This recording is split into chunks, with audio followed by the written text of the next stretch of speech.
Assalamualaikum warahmatullahi wabarakatuh. Perkenalkan, nama saya Suharpiani, NIM 1931041079, kelas PJKRC angkatan 2019. Saya akan membawakan materi yaitu pengertian, tujuan dan prinsip tes, pengukuran dan evaluasi. Pada bagian A, pengertian tes, pengukuran dan evaluasi. Yang pertama, pengertian tes. Tes merupakan instrumen atau alat yang digunakan untuk mengumpulkan informasi berupa pengetahuan atau keterampilan seseorang. Yang kedua, pengertian pengukuran. Pengukuran merupakan bagian dari evaluasi yang menggunakan alat dan teknik tertentu untuk mengumpulkan informasi secara tepat dan benar. Yang ketiga, pengertian evaluasi. Evaluasi merupakan suatu proses yang sistematis untuk menentukan nilai berdasarkan data yang dikumpulkan melalui pengukuran. Pada bagian B, tujuan dan prinsip pengukuran dan evaluasi.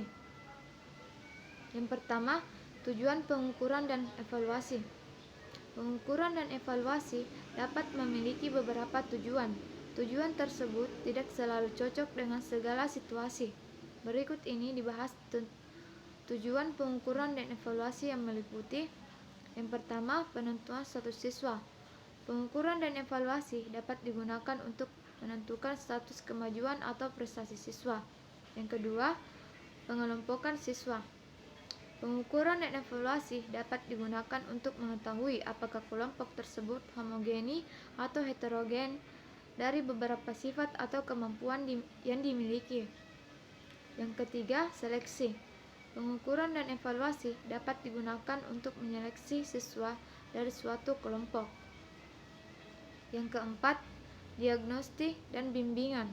Merupakan pengukuran dan evaluasi dapat digunakan sebagai bahan diagnostik untuk mengetahui kelemahan-kelemahan berdasarkan hasil pengukuran dan evaluasi, maka perbaikan dapat dilakukan. Yang kelima, motivasi. Hasil tes yang dapat diumumkan kepada mahasiswa diharapkan akan dapat membangkitkan motivasi mahasiswa untuk memprestasikan yang lebih baik. Yang keenam, mempertahankan standar. Pengukuran dan evaluasi dapat berguna untuk mempertahankan standar penampilan yang diharapkan mahasiswa. Yang ketujuh, melengkapi pengalaman pendidikan. Hasil evaluasi berguna bagi dosen dan mahasiswa untuk melakukan perbaikan. Pada bagian yang kedua yaitu prinsip-prinsip pengukuran dan evaluasi. Suatu prinsip akan diperhatikan sebagai aturan yang akan menentukan suatu kegiatan. Apabila seorang guru pendidikan jasmani ingin berhasil dalam program evaluasi, maka guru tersebut harus tahu pasti prinsip-prinsip evaluasi. Prinsip evaluasi tersebut diantaranya adalah: yang pertama, program pengukuran dan evaluasi sesuai dengan filsafat hidup dan pendidikan. Dan yang kedua, pengukuran harus dilakukan secara objektif.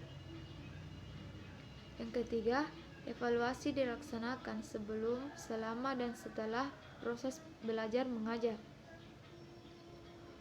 Prinsip kontinuitas. Yang kelima, prinsip menyeluruh. Yang keenam, pengukuran dan evaluasi harus dipimpin dan dikelola oleh orang yang ahli dalam bidangnya. Yang ketujuh, hasil dari pengukuran dan evaluasi harus diinterpretasikan untuk individu tentang aspek sosial, mental, fisik, dan psikologinya. Sekian dari saya. Assalamualaikum warahmatullahi wabarakatuh.